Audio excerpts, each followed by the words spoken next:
Hi, I'm Angel Talavera, Head of Europe Economics at Oxford Economics. The ECB cut rates by 25 basis points last week.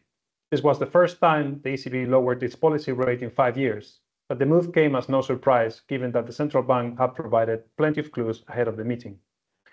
The big question now is what happens next.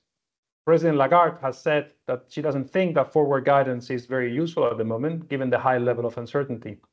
This means that there is an unusual level of uncertainty around the future path for policy rates and also about the ECB's reaction function.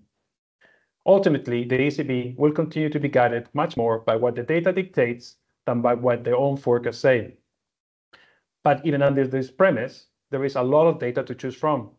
The ECB formally targets headline inflation, but it has indicated that it is monitoring a much wider set of indicators.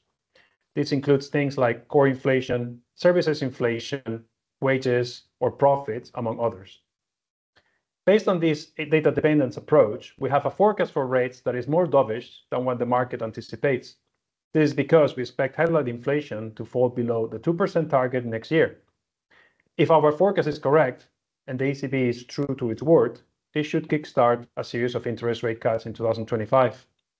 But the level of dissent within the Council and the hawkishness of its communication means that there is a substantial risk that the central bank will cut rates at a slower pace than we think, even if headline inflation falls substantially, if other measures fail to do so.